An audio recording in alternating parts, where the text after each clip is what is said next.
Okay, just making this video because I'm having trouble breathing. I have an oxygen concentrator because I have a syndrome that makes me have a hard time breathing because of pressure on my diaphragm from edema. But this is different.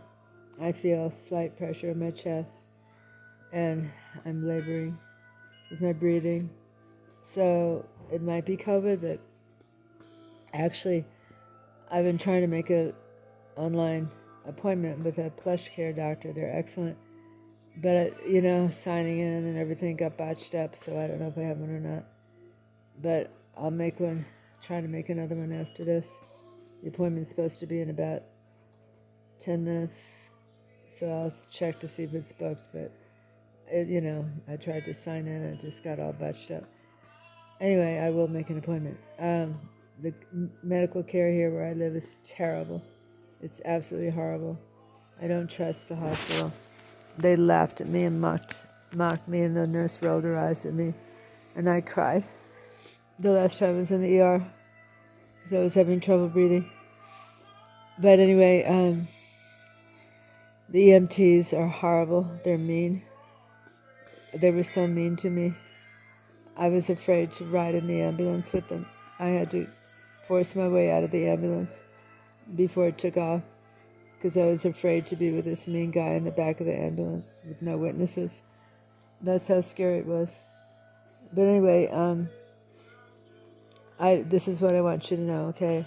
I'm not going to die, but I need to know my last wishes because I haven't been able to get my final will done because it's just been really rough. I have a lawyer lined up and she wanted this, that, and the other thing, and I just haven't been able to do it. And the worst friend I've ever had teased me by saying that she could do it, and then she got mad at me because she said I was demanding, and all I was asking her to do was follow up on what she had promised. I don't know, understand people anymore. Anyway, so here's this deal. I want a funeral, damn it. I want my legacy to be known. I do not want anything to go to my daughter, Christine. She has been cruel and mean and turned her back on her mother for the last year and a half and made up stories about me. It's unforgivable, absolutely unforgivable. I disown my daughter, Christine. My son, Bryce, has made the two of them have their father's genetic mental disorder. It's really sad. I feel horrible that I passed that gene on to them. But I know they both have good in them. I had 50 years of good. Now I've had 2 years of really cruel abuse from them because they've turned into their father. But he had a horrible he imploded, kind of a nervous breakdown after his divorce. But his dream was to live in the mountains, so I'm going to leave him my cabin. The cabin belongs to him. 44 Linden Drive, Badfish, California, 93205. Everything else goes to my grandchildren. Giovanna Pemble, Lucy Pemble, Ian Pemble. They get the entirety of my estate. All my properties in North Carolina go to them. And my cabin goes to Bryce. I think that's all I own. I don't have a car.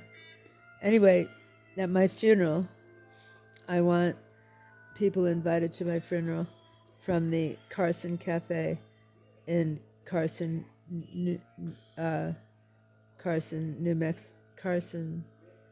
Mexico, near Taos. Carson Cafe in Carson, New Mexico. My friends, called Patrick. He's there. He'll orchestrate the whole thing. And all my Facebook friends, all the Nexus, all the Tessereros. And these are the songs I want. First of all, a song that I heard in 1966, and I was 22, and immediately said that's going to be sung at my funeral. I don't know why, it just hit me when I was 22 years old. It's called Elusive Butterfly, the original version by What's His Face. It's a wonderful song. The second is I Did It My Way, Elvis sings it well. The third is a song that the man who saved my life and changed my life, Richard Tuoni, Tuoni. But the song that he held me in high esteem and showed me his love. We had from 1975 until he died last September, with what's the word from Man of La Mancha? To love warm and chaste from afar. We couldn't have a marriage. We couldn't even live together because his kids were crazy and wild. And my kids were so little, and it just didn't work. So he met a wonderful woman, and who turned out to be his wife for the rest of his life, and Christine, and he couldn't wait to tell me about her. That's the kind of love we had. I never even saw him. We had a deep and abiding love. Okay, the song is Tupelo Honey by Van Morrison, I think. Is it Van Morrison? She's as sweet as Tupelo Honey. Okay, so the next song is I Did It My Way, Elvis Presley. I said that already. And then I want Sunshine on My Shoulders by John Denver. Because he says, if I had a song, I could sing you something like that. If I had a gift, it would be a day just like today. And that's the gift I want to give to you. Okay, so the last song is everybody go out laughing. Please go out laughing. And it's Tom Petty. Tom Petty. Free Falling. That's me. I'm a good girl, loved her mama, loved Elvis, Jesus too. I lived in the valley. I did all the things in that song. I had a freeway in my backyard. And I'm free falling. That's my song, and that's a good laugh. I want everybody to leave with a laugh. I want a celebration of my life. I've had a fantastic life. I'm brilliant.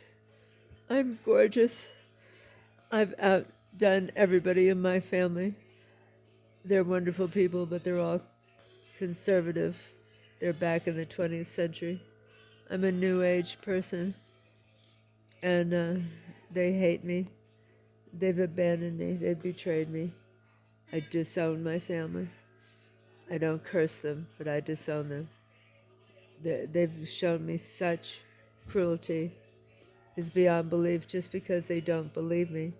I've never lied in my life, but they don't believe me because it's too painful. So they all turned against me. So mean, so cruel. It's beyond belief because they believed all the lies. And even my best friend, she knows who she is, totally betrayed me, like Brutus betrayed Julius Caesar. I can't believe it. I can't believe I haven't heard anyone's voice. I begged for people to call me. I never hear anyone's voice. My brother John hasn't spoken to me in almost 2 years. And I saw him at my dear friend Ian Tizo's funeral.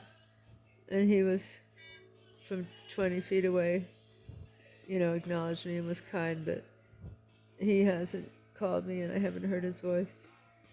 I won't mention my little brother Albert who went to Woodstock.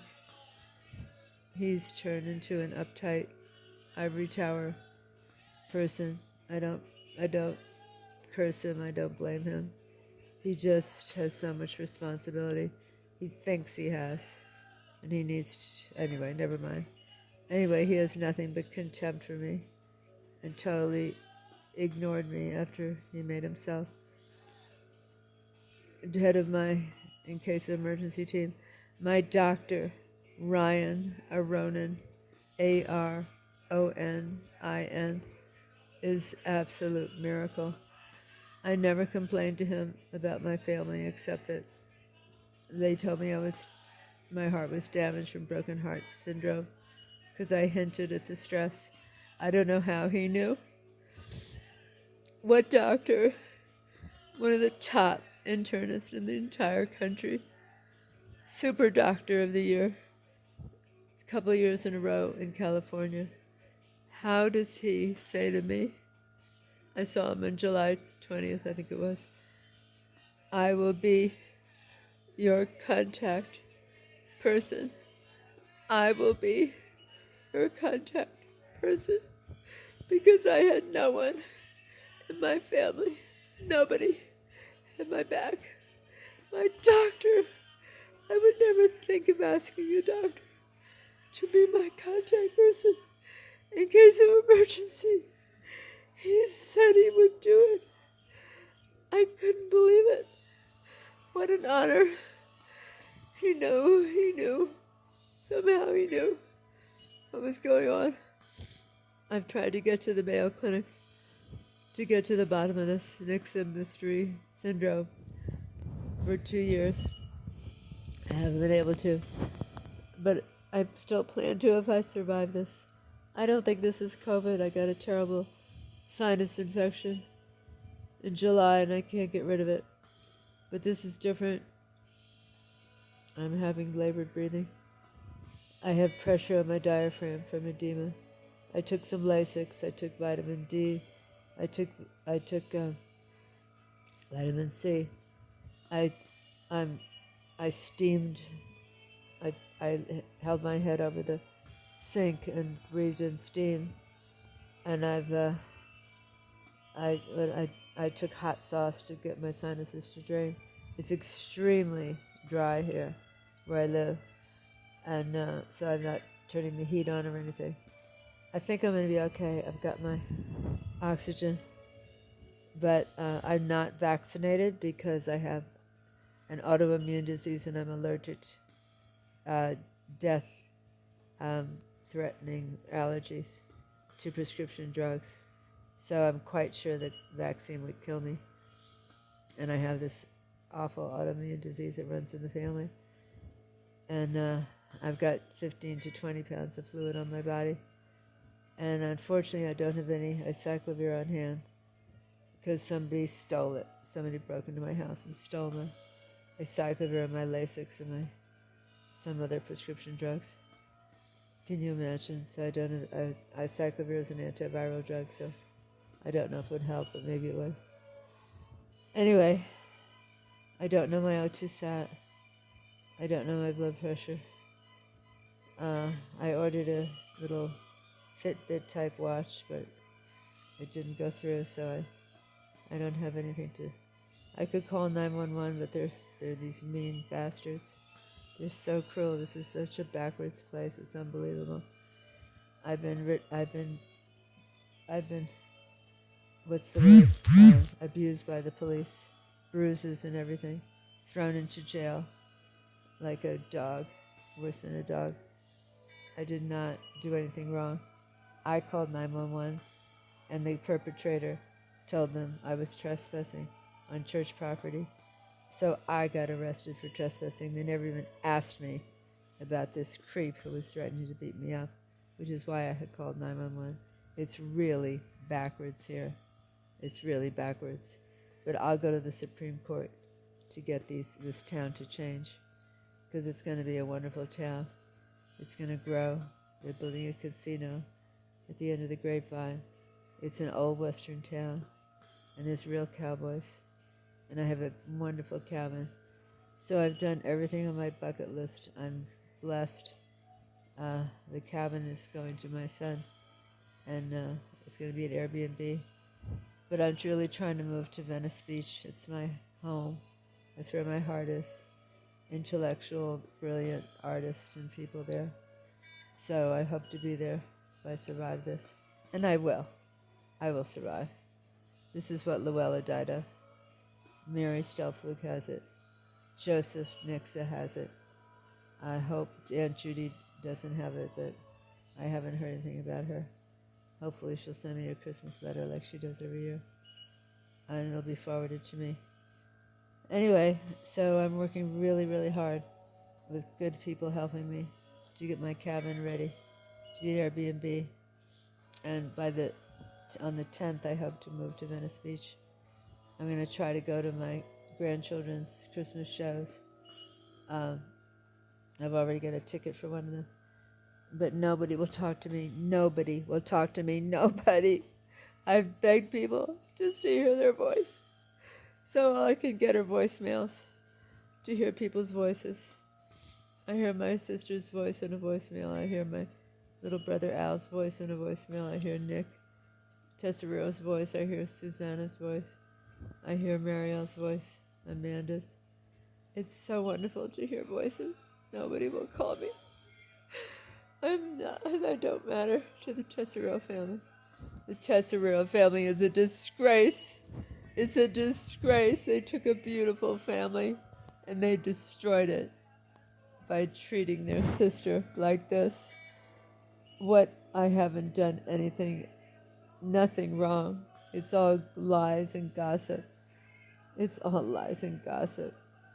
Oh my God, it's unbelievable. And like Oprah says, they can't hear me. So when they can't hear me or don't acknowledge me, I get angry. So I'm the bad guy because I get angry. How do you like that? I'm not feeling sorry for myself, but I am a victim of lies. Happened overnight, and you all know the story. Who know anything about the last year and a half. And it's all lies.